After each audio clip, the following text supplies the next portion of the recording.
O sistema opera por meio de nossas instituições de justiça criminal, mas ele funciona mais como um sistema de castas do que como um sistema de controle. Vista dessa perspectiva, a assim chamada subclasse pode ser melhor compreendida como uma subcasta, uma casta inferior de indivíduos que estão permanentemente apartados da sociedade pelo direito e pelos costumes. Embora esse novo sistema de controle social racializado pretenda ser racialmente neutro, ele cria e mantém uma hierarquia racial do mesmo modo que os sistemas anteriores faziam. Assim como o Jim Crow e a escravidão, o encarceramento em massa opera como um sistema firmemente amarrado de leis, políticas, costumes e instituições que operam coletivamente para assegurar a condição subordinada de um grupo definido em grande medida pela raça. Michelle Alexander, A Nova Segregação, Racismo e Encarceramento em Massa.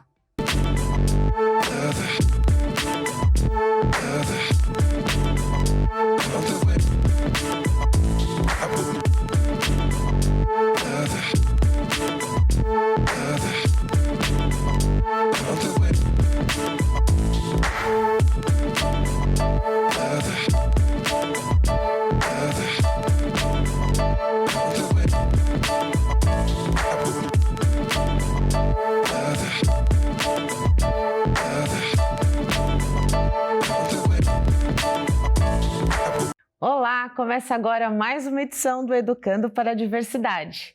Esse é um espaço de construção de diálogos sobre inclusão e respeito pelos vários aspectos da diversidade e que conta com o apoio do convênio Unesp Santander. E hoje nós vamos tratar de algumas questões que marcam o encarceramento no Brasil, como a violação de direitos e as dificuldades de reinserção social. E nesta temporada, seguindo as recomendações da Organização Mundial da Saúde, os nossos convidados participam de forma virtual.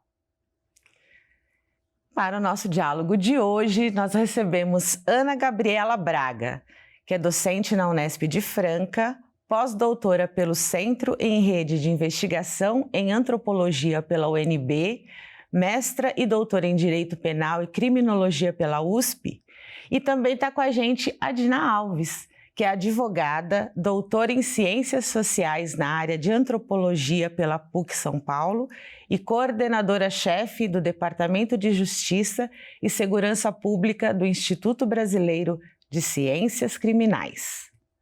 Ana e Dina, muito obrigada pela presença de vocês, é uma honra tê-las aqui. Eu agradeço muito o convite, Patrícia, por estar aqui hoje. Eu acho que o compromisso de difusão de conhecimento da Universidade Pública, da TV Unesp, e muito honrado de estar na companhia aqui da Dina Alves, que eu tanto admiro, que está trazendo muitas inovações e provocações aí para o campo da criminologia. Obrigada.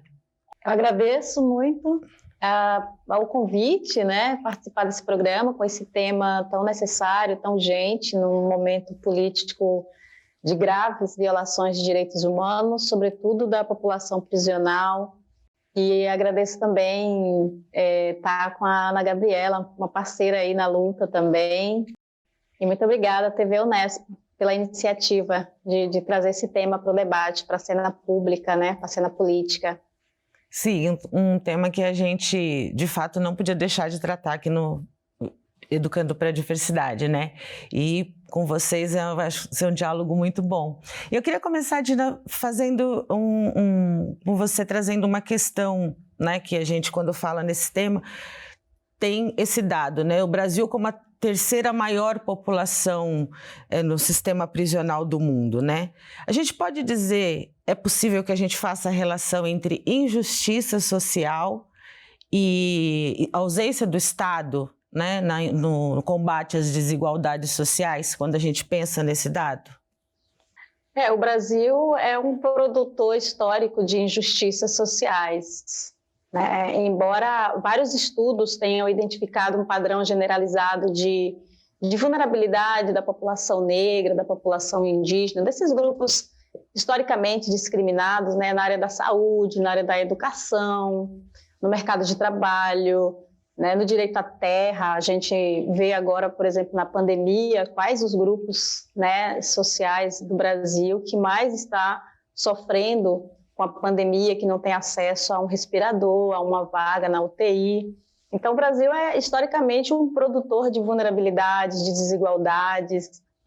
A ausência de Estado está ligada à ausência da garantia de direitos, né? Mas o Estado ele nunca está ausente na vida da população negra, da população indígena, da população das periferias. O Estado está lá na presença do braço armado do Estado, né? Que é a polícia, que são as políticas de segurança pública.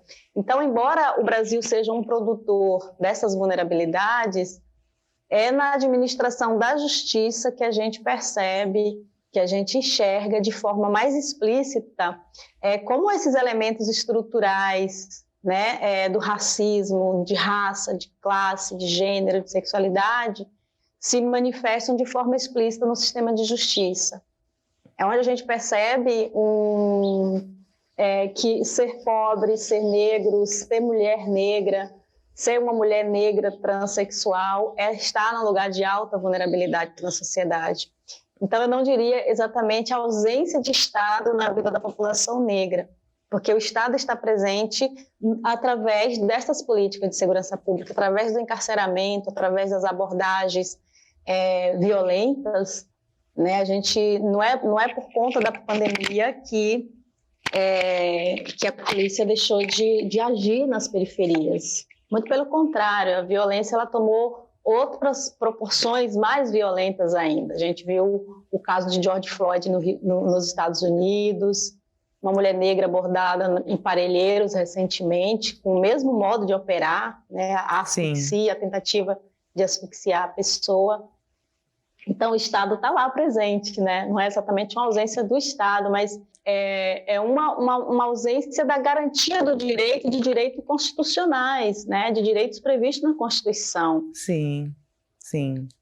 A gente tem aqui um dado que, de acordo com o levantamento feito pelo Sistema de Informação e Estatística do Sistema Penitenciário Brasileiro, em junho de 2017, pretos e pardos totalizavam mais de 63% dessa população, né?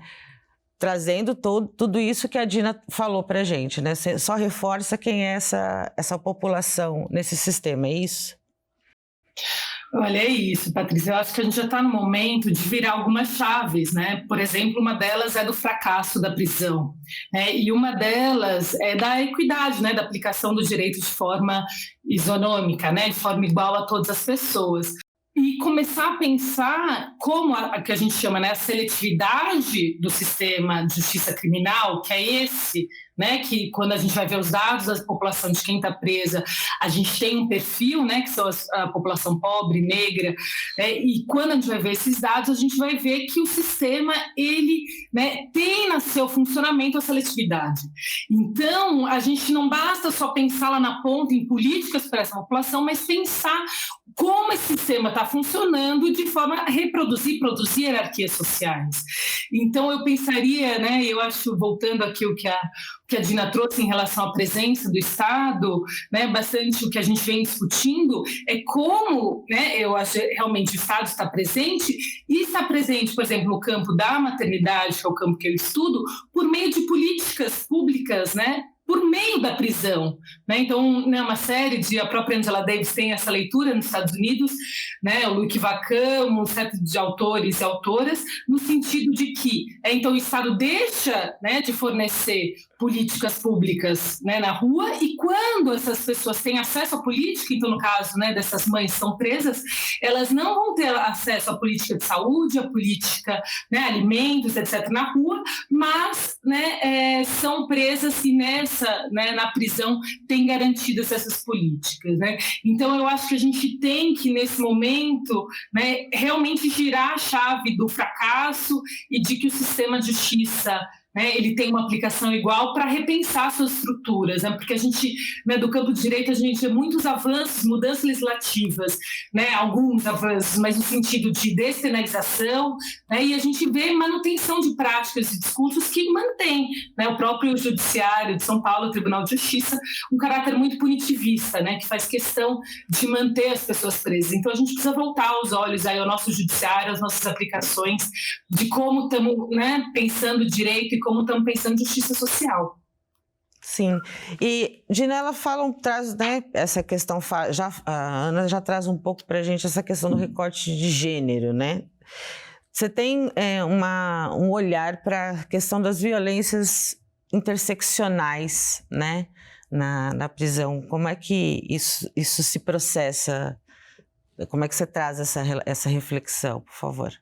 Infelizmente, né, o grupo de mulheres, assim, o principal grupo de mulheres encarceradas no Brasil são mulheres negras, né? Os dados atuais, os últimos dados do Infopem Mulheres, eles trazem que pelo menos 62% do contingente de mulheres presas são mulheres negras.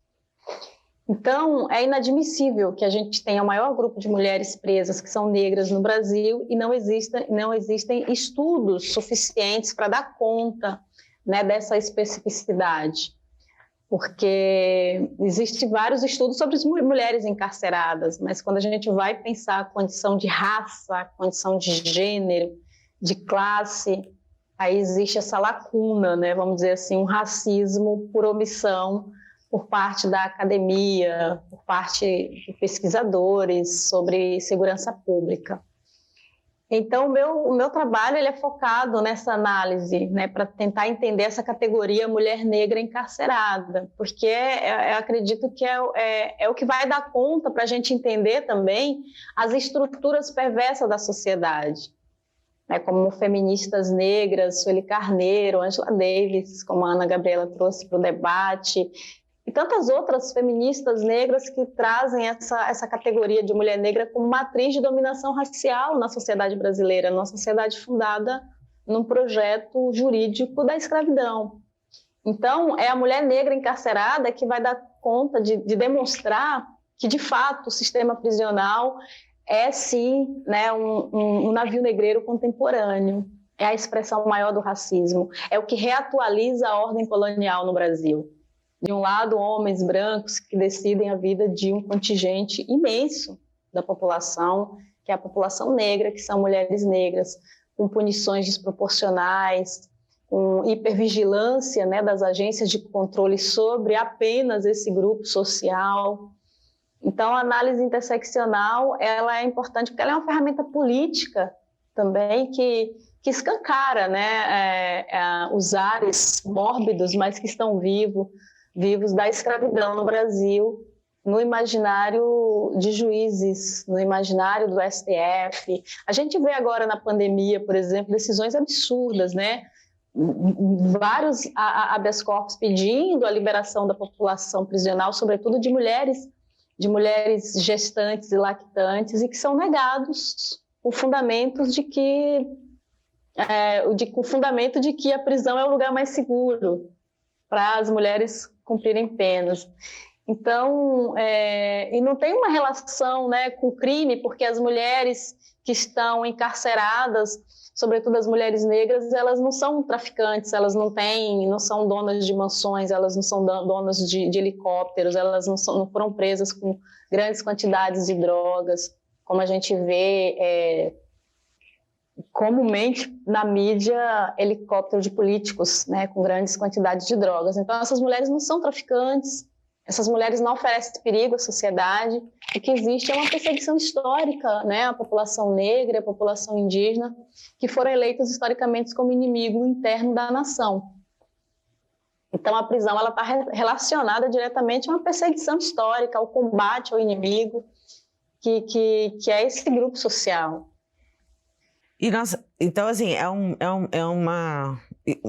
está estruturado uma violação de direitos também, não é isso? Dentro de todo esse processo que a gente pode ver. Porque nós temos que existem as normas, né? Existem as leis que vão garantindo, né? Mas a gente vê uma série de violações nesse processo todo, né? Não é isso, Ana?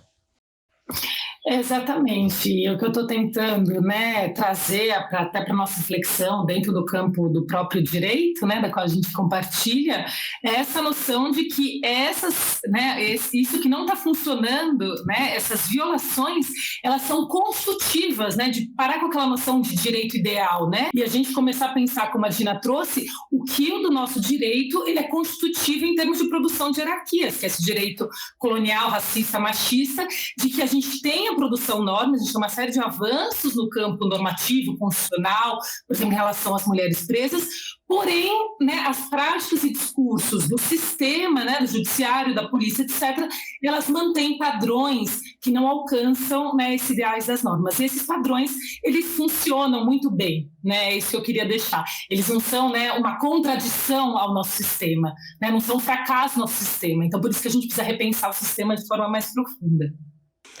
Ana, eu queria retomar um pouquinho com você a ideia, né, que até que a gente conversou um pouco no bloco, a Dina chamou um pouco a atenção para a questão da pandemia, né, o Covid nesse sistema, e aí você traz como é, né, essa questão dentro do sistema prisional. Ela falou inclusive sobre as mães, né, uma questão da maternidade, uma questão do aleitamento. Traz um pouco para a gente isso, por favor. Acho que tem toda uma questão, antes de a gente entrar na especificidade desse tempo, da pandemia, do Covid-19, eu acho que tem o próprio Supremo Tribunal Federal reconheceu que o nosso sistema prisional, ele vive num estado inconstitucional. Então, antes de pandemia, a gente já tinha um sistema, né, e uma prisão que, né, violentava, uma prisão que produz morte, que produz extermínio, violência, das mais, né, vamos dizer, sutis também, que eu acho que essas às vezes são mais invisíveis, né, as disciplinas, algumas, né, violações específicas, mas também, né, um sistema que produz morte, produz desaparecimento. Então, quando, né, a gente já está nesse estado de coisas inconstitucionais, inclusive reconhecido pelo maior tribunal, né, o maior tribunal do país. E a gente entra, né, numa epidemia em que a gente tem toda a recomendação básica de higiene e a gente está, num lugar que falta sabão, que falta água encanada. Então, assim, né, se já não era, né, um lugar propício para qualquer vida, né, quanto mais num momento em que existe alguns cuidados. Então, o que a gente vê é que, né, o Covid, essa pandemia, ela trouxe até juridicamente possibilidade da gente liberar essas pessoas por conta até dessa excepcionalidade. Agora, o que a gente vê é que, né, a insensibilidade, né, como aí também passa por uma desvalorização da vida daquelas pessoas que estão lá, né, porque a motivação, então, por exemplo, tratando-se das mães presas, quer dizer, o direito, né, da prisão domiciliar ele já vem garantido de lei desde 2011, né, então é um direito que a gente está lutando para a implementação. Agora, numa situação dessa, uma mulher gestante, né, uma mulher puérpera, uma mulher que está amamentando, e, gente, a gente não fala, mas tem crianças presas no Brasil que não estão no Infopem, estão bebês nas celas hoje, e que é essa invisibilidade, porque eu acho que o próprio sistema de justiça, ele tem essa questão de fabricar o outro, né? Quando a gente pensa quem é a pessoa que está presa, né, tem essa dimensão que a gente não imagina, né? A gente imagina esse lugar do perigo, né, dos grandes crimes, etc., e a gente não imagina, por exemplo, que essas condições em que crianças gestantes e pessoas idosas, pessoas com doenças crônicas, e que o cárcere em si, ele ativa essas doenças, né? Se a gente for pensar no nível de tuberculose, de HIV/AIDS no cárcere. Então, realmente, ele não é já um ambiente, né, saudável, e ele é um ambiente que produz doenças. Então, para concluir, o que eu vejo é que, né? Então, nesse momento, ainda com toda essa excepcionalidade, a gente vê a continuidade de um projeto punitivo, né? Que mesmo assim não valoriza, né? E não vê essa possibilidade de que, né, essas pessoas possam, ainda que a lei permita, né, esperar na maioria dos casos, grandes casos, esperar o processo, né, esperar a pena, ou ainda, né, a gente aplicar penas alternativas. Isso tem uma relação com o desvalor da vida, né? Com quem que essa vida que está morrendo, essa vida que está em risco. E a gente tem essa leitura de uma ação política do Estado, né, que decide quem vive e quem morre, olhando toda essa questão da desigualdade, dessas violências, né, que a gente traz. O sistema prisional está diretamente ligado a isso como parte desse processo, né, uma instituição que faz parte dessa ação política, né, de extermínio de corpos negros. A pandemia, né, da Covid, ela exacerbou, né, o racismo e o aprofundamento do repertório de violências históricas contra a população negra e, sobretudo, a população prisional, que é majoritariamente a população negra. Né? Então, se a pandemia no mundo ela produz uma crise humanitária, a sua disseminação na sociedade brasileira ela é muito mais perversa no sistema prisional. A gente está acompanhando familiares de presos e presas, a gente está acompanhando familiares de pessoas, inclusive, que morreram nas prisões, porque a gente tem um problema sério com dados no Brasil, né? A ocultação de dados. O presidente Jair Bolsonaro, o autoritarismo desse presidente cada vez mais é visível, né? A ocultação de dados, ele recentemente ocultou os dados da violência policial. Então, a gente não sabe hoje, por exemplo, quantas pessoas estão morrendo no sistema prisional por conta da ocultação de dados, porque a gente não sabe, não tem dados. Não tem teste suficiente para todas as pessoas. Nem fora do sistema prisional a gente não sabe, né, quantas pessoas morrem hoje pela Covid. Então, de fato, a Covid-19 na sociedade brasileira e no sistema prisional reforça como a gestão, né, da desigual distribuição da morte ela é pensada e calculada de forma sinistra. Nas palavras do Bolsonaro, né, porque as pessoas, de fato, tem que ser um cálculo sinistro, né? As pessoas devem ser todas infectadas para daí ganhar a imunidade. Ou seja, realmente é uma necropolítica, né? Uma política da morte, né? E operada através dessas categorias de opressões, né? No corpo negro, pobre, mulher trans, travesti, nos territórios criminalizados e racializados, porque é lá onde estão, né, onde se opera todas as necropolíticas do Estado brasileiro. A necropolítica, na verdade, é a metodologia de ação do genocídio que não se quer reconhecer que existe no país. Né, nós, enquanto defensores dos direitos humanos, e Marielle Franco, acho que representa essa imagem, né, o espectro político simbólico de Marielle representa a dificuldade que nós, ativistas dos direitos humanos no Brasil, temos em fazer legível o genocídio na sociedade brasileira, mesmo com todos os dados, né, como a professora Ana Gabriela falou agora, que o STF já reconheceu que as prisões é um estado de coisa inconstitucional, ou seja, reconhece que é um estado de coisa inconstitucional numa democracia. Reconhece que não tem condições de existir um sistema prisional como o que nós temos. Aliás, nenhum deles, né? Para que prisões? Para quem servem as prisões? Então, é um genocídio, né?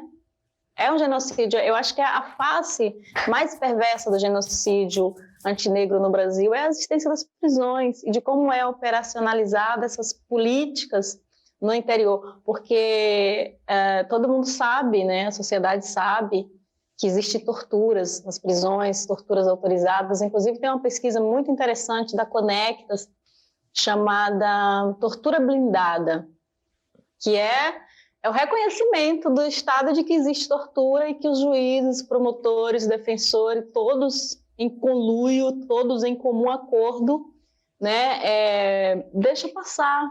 Né? As pessoas chegam nas audiências de custódias com machucados, sendo torturadas, violência policial explícita, e desconsidera-se essa violência. Então, a Covid-19 nas prisões é a exacerbação do racismo, de como é o genocídio no país. E, assim, a gente olha para, né, esses dados que vocês trazem e essas questões todas, vê que existe, né, essa população e uma alta taxa de reincidência, né, dos dados que vão sendo apresentados, né, dados que se dizem assim que 1 em cada 4 ex-detentos volta a ser condenado em menos de 5 anos, né? Como é que você vê isso, Gabriela? Ana Gabriela. Bom, a taxa de incidência é isso, né? Antes de interpretar como um fracasso, ela é realmente essa produção, né? Essa autolimitação do sistema. Porque se a gente pegar que o sistema mesmo, ele produz o crime, né? O crime não é uma realidade que existe, é um etiquetamento social. Se o sistema produz o crime, e aí o Foucault vai falar que o sistema produz o delinquente, porque quando a gente pensa que fecha os olhos, imagina o delinquente, a gente vai imaginar, né, o do helicóptero, né, Dina? A gente vai imaginar outras pessoas dentro desse lugar, e essa própria produção simbólica é o que chama, né, que autoalimenta o sistema, né? Criminologia, a gente tem uma frase que fala que é a profecia que se autorrealiza. Então não é que a pessoa está destinada, ou que ela que não se reinseriu na sociedade, mas porque o sistema está programado para continuar, e é claro, né, quanto mais passagem pelo cárcere, mais difícil, né, ela sair desse círculo, né, de ser apreendida pelo sistema de justiça criminal. Dina, você retomar um pouquinho a sua fala, quando você falou assim, prisões para quem, né? A quem interessa, né? A gente tem uma questão que é o pensamento sobre a industrialização das punições, né? Como essas indústrias que alimentam um encarceramento. É por aí essa reflexão? O Brasil, na verdade, ele não pode ser visto como um ponto fora da curva, né? Sobre a industrialização das prisões, a privatização das prisões. Feminista de outras partes das Américas tem chamado de industrialização da punição, né? Economia da punição. É toda uma economia que se constrói em torno do sistema prisional, né?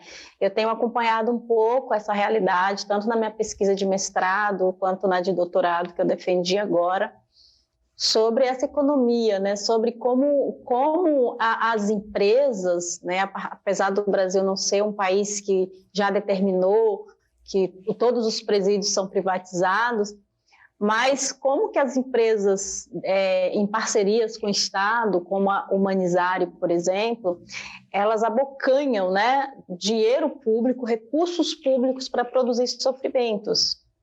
A gente precisa debater sobre isso, falar sobre isso, porque quanto vale a vida de cada preso, de cada presa no sistema prisional para essas empresas que administram o sistema prisional? Né? São empresas de manufaturas e de serviços que devoram recursos públicos à medida que promovem o sofrimento das pessoas. Né? Por exemplo, a Humanizário, que eu falei agora, ela é considerada a maior empresa de gestão de presídios na América Latina. E ela abocanha pelo menos uns R$3.000, esses dados eu acho que eles não estão atualizados, esse valor, agora com a gestão do Bolsonaro, né? Mas pelo menos R$3.000 mensais por cada pessoa que está presa. Então você imagina um universo de mais de 800.000 pessoas encarceradas, o quanto que é valoroso e lucrativo para estas empresas. Eu não estou nem falando aqui, né, Ana Gabriela, das APACs, que aí é uma outra discussão, mas o quanto que elas abocanham, né, de recursos públicos para produzir sofrimento, e o quanto que é também montado em torno do cárcere, né? Eu tive a oportunidade de viajar para o interior de São Paulo para visitar os presídios na minha pesquisa de doutorado agora e viajar com familiares, né? E perceber a mudança das cidades do interior, com a descentralização dos presídios da capital para o interior, o quanto que se chama, inclusive, de turismo prisional. Mas existe até essa categoria de presídio, de turismo prisional, porque muda toda a característica da cidade, com construção de pousadas, com vendas de sacolas adequadas para se entrar no cárcere, com locação de roupas adequadas para entrar no cárcere, porque não é qualquer roupa, né, que a família pode entrar, não é com qualquer sacola para levar o jumbo, né, o alimento. Então, existe toda uma economia em torno desse sofrimento, né? Então, o sistema prisional não pode ser colocado como algo à parte da sociedade, ela faz parte de um comércio lucrativo. Isso é a industrialização da punição, né? Uma economia da punição, através do sofrimento, através da tortura. A gente precisa falar sobre isso, né? Quanto que juízes, magistrados ganham para punir?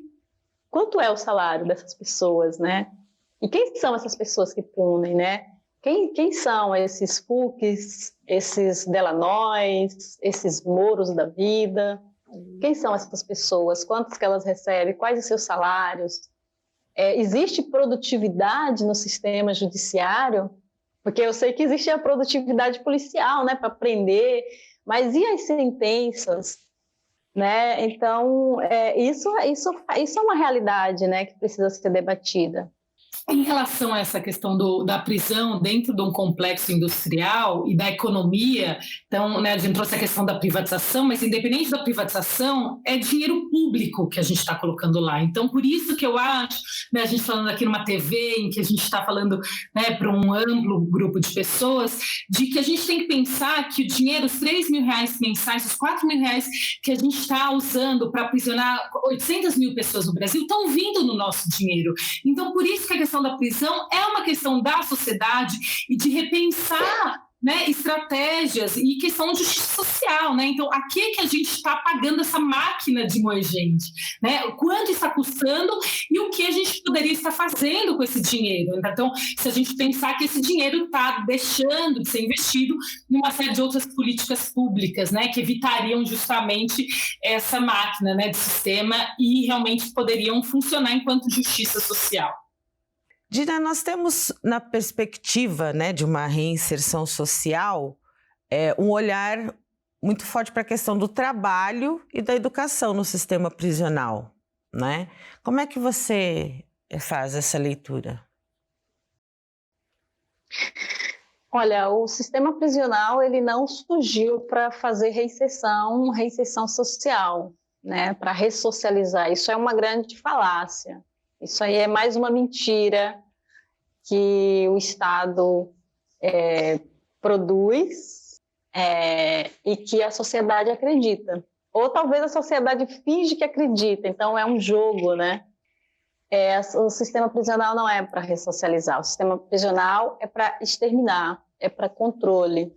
Então, não existe política de ressocialização, porque realmente a finalidade não é essa. Os movimentos sociais de familiares vítimas do sistema prisional é quem melhor pode localizar, né, essas afirmações que eu estou fazendo aqui. Porque eu conheci pessoas que saíram do cárcere e que foram a pé para casa, porque não tinha sequer dinheiro para pegar um busão e voltar para casa. Então, voltou a pé.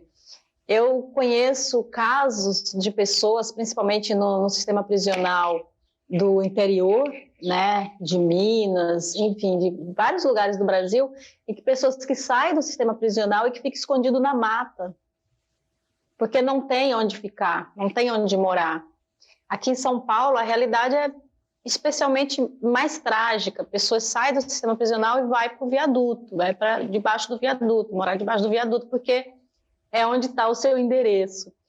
Então, o sistema prisional não é para ressocializar, não é para promover direitos, né, garantia de direitos.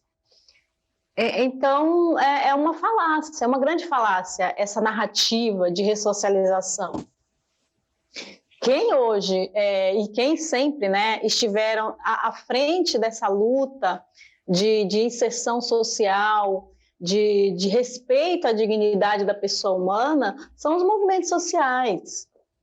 Nós temos à frente pelo desencarceramento em vários estados brasileiros, o movimento das Mães de Maio, associação de familiares de presos e presas, movimentos vítimas da violência do Estado, organizações de direitos humanos, o IDD, o IBCCRIM, o Conectas, enfim, várias organizações de direitos humanos que fazem hoje o trabalho da denúncia, né, e do trabalho da inserção social das pessoas que saem das prisões. O IDDD, por exemplo, fez uma pesquisa muito interessante sobre audiências de custódias, inclusive, e as dificuldades de se implantar as audiências de custódia. As audiências de custódia, elas nasceram com o objetivo de desencarceramento, que é uma pauta extremamente urgente, que não existe política de desencarceramento por parte do Estado. Então, as audiências de custódia, ela tem esse papel fundamental, que é um observatório importante para diagnosticar torturas no sistema prisional, porque é um momento em que a pessoa acusada ela é levada para um juiz, né, num primeiro momento, para ser ouvida por um juiz, no momento da prisão.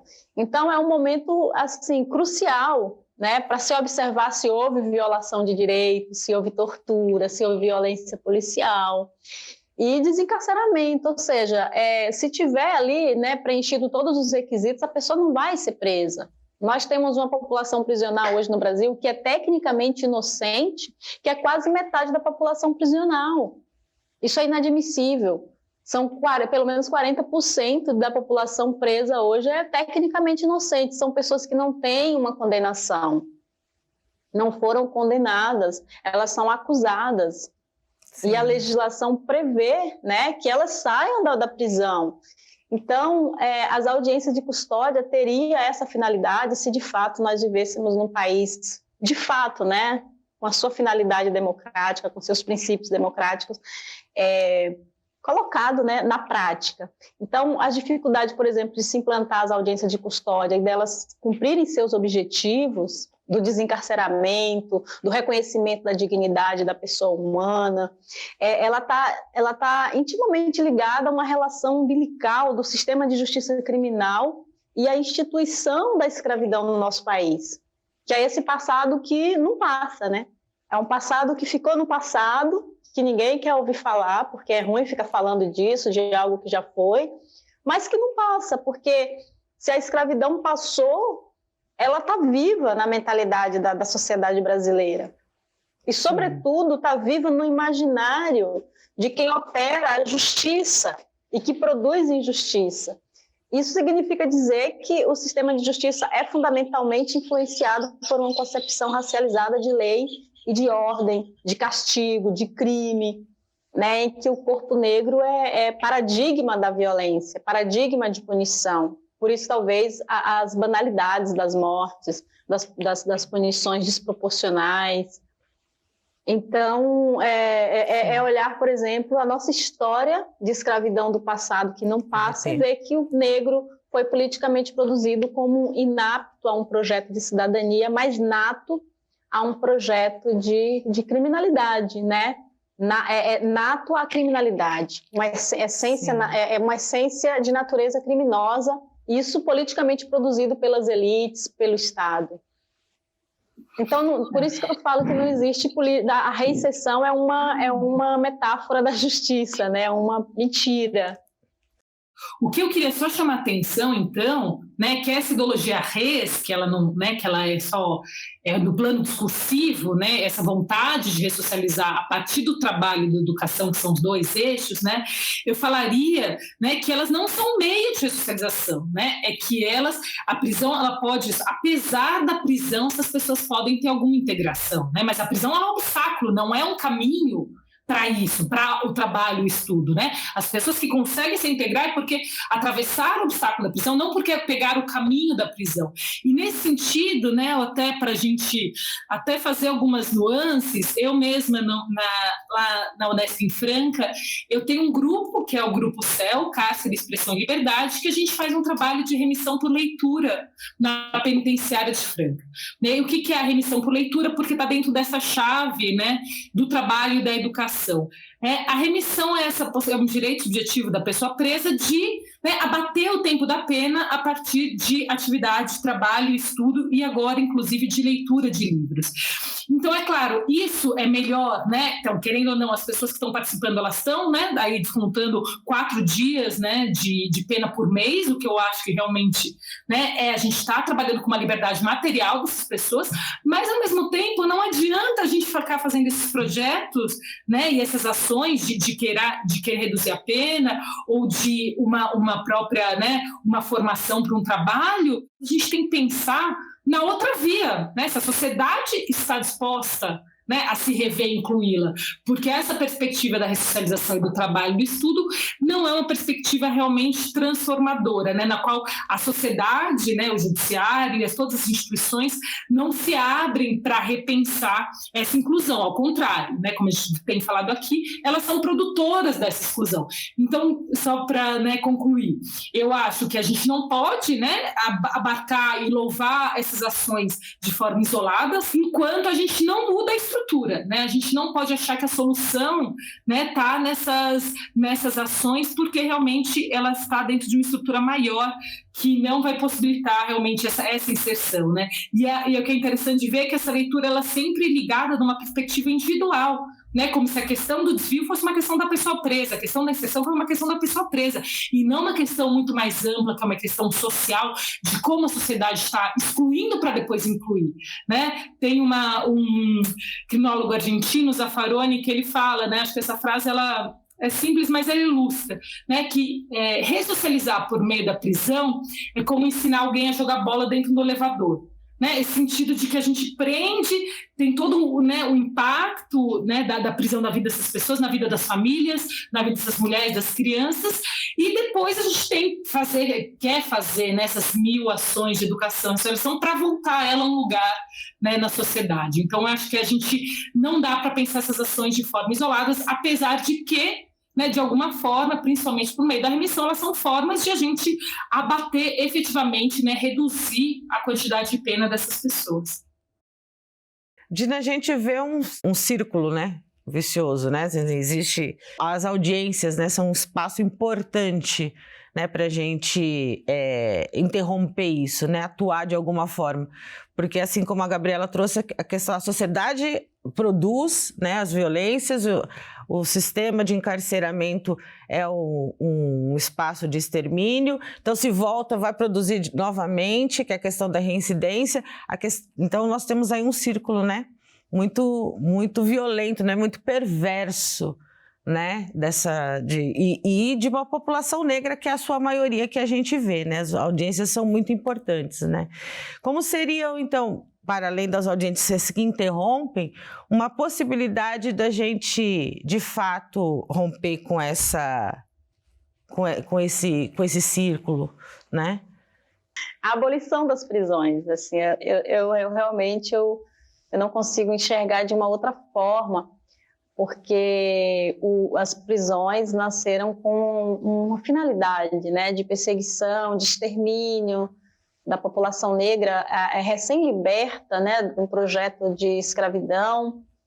Então, onde colocar todas essas pessoas que envergonham o país, essas pessoas consideradas feias, delinquentes, criminosas, vadios, vagabundos, onde colocar, né, essa gente criminosa que não nos serve mais, né, são pessoas que não nos servem mais porque já cumpriu a sua missão num projeto capitalista da escravidão, de corpo mercadoria, de mão de obra, de exploração.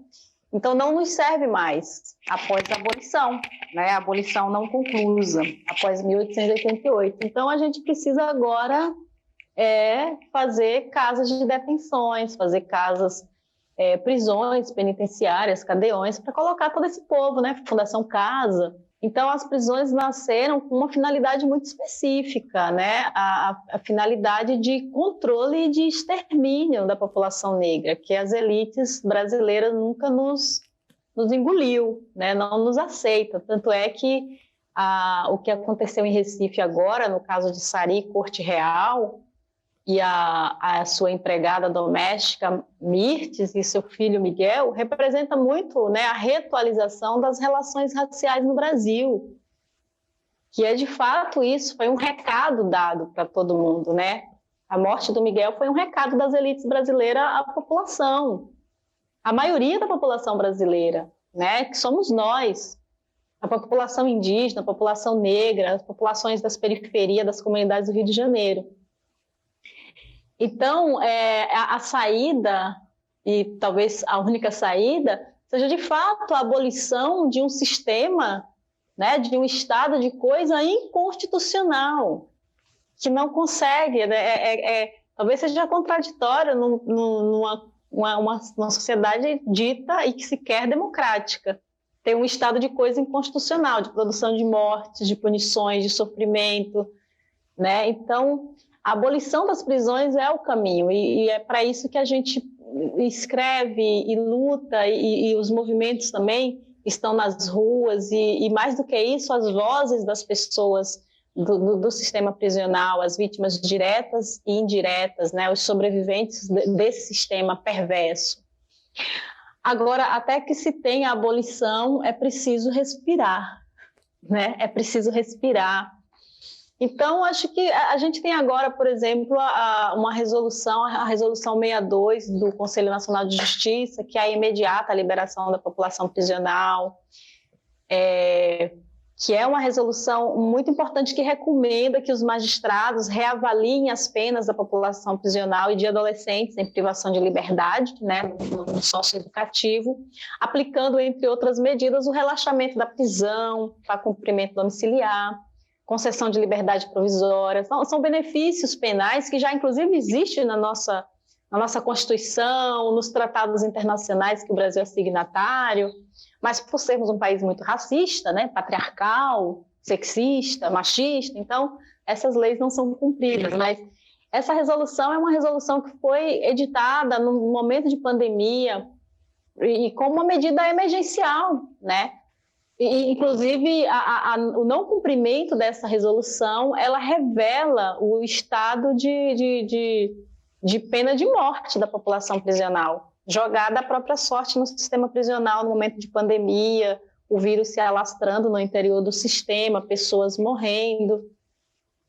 Então, algumas medidas urgentes devem ser tomadas, né? Os movimentos sociais estão aí, os movimentos anticárceres, antipoliciais, já fazem, né, um trabalho de, né, pelo menos juntar os cacos dessas geografias destroçadas, né, do Estado, né, que o Estado produz, que é dar um pouco de alimento, é levar água para a população que está presa, porque não tem água potável, tem gente presa bebendo água da privada, é levar remédio, é levar alimento, né, é levar notícias do mundo aqui fora, é promover a política dos afetos como forma de sobrevivência. Então, eu acho que é isso, né? É a abolição das prisões, que é o nosso caminho, acho que é o nosso foco, é o nosso discurso até o fim, e pensar em algumas medidas como essa, por exemplo, né? Pensar por que, acho que é uma pergunta importante, né? Por que os juízes, os magistrados no Brasil não estão cumprindo essa resolução, a resolução 62 do CNJ? E daí eu estou com a Dina, que é a saída da abolição, mas para não parecer também que essa saída é de, né, uma saída muito fora da caixa, né, de que a Dina, nós somos revolucionários, mas o que importa é que é uma saída que está na lei. Quando a gente fala abolição, eu queria chamar a atenção de duas questões. Primeira, gente, o que a gente chama da existência da cifra negra. O sistema de justiça criminal, ele não lida com todos os crimes que acontecem. Então, de alguma forma, né, o sistema criminal, a gente já tem formas, a sociedade já dá conta de lidar com várias criminalidades que não chegam ao sistema criminal. Então, a ideia de abolição, né, ela não vai mudar muito esse cenário. E um segundo ponto, né, que eu chamo a atenção aí em relação a abolição, é isso que a gente pede, né? Porque às vezes parece como que a gente derruba o muro da prisão de um dia para a noite, né? Não queria deixar essa radicalidade.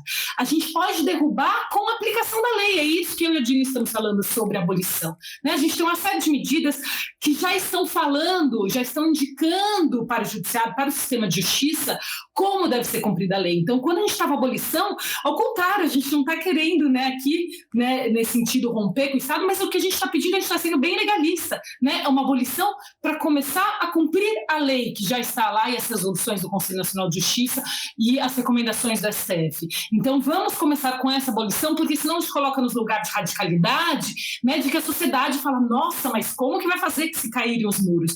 Então, vamos começar a utilizar já as medidas criminalizadoras que já estão, e assim a gente começa a abolição. A abolição é um projeto, né, que é do dia a dia, não é de um dia para a noite. E como fala, né, Angela Davis, é a abolição das estruturas, né? Não é só o sistema de justiça criminal, não é a prisão, mas ela está ligada com um projeto de mudança institucional, né? De democracia da abolição, de democracia institucional, que eu acho que é importante a gente deixar aqui. Então, que esse projeto está em curso e de que a gente está propondo aqui não é nada, né? É revolucionário, mas é nada mais do que a aplicação da lei. Bom, eu quero agradecer muitíssimo a presença de vocês. Fico muito feliz de poder a gente fazer um Educando para a Diversidade com tanto conteúdo informativo, significativo para as pessoas e para a gente refletir muito mais sobre essa nossa sociedade, sobre as necessidades que nós temos de fazer intervenção nela. Muito obrigada, Dina. Muito obrigada, Ana, pela presença de vocês, viu? Muito satisfeita mesmo com essa nossa reflexão. E com esse programa chega ao final a 3ª temporada do Educando para a Diversidade. A gente agradece a vocês que nos acompanharam, a todos os convidados, as convidadas e convidades que ajudaram a construir essa temporada e esse projeto, e ao apoio do Convênio Unesp Santander. Se você perdeu algum programa, se inscreva em nosso canal no YouTube e acompanhe todos os episódios das 3 temporadas. Um abraço a todos, a todas e a todos.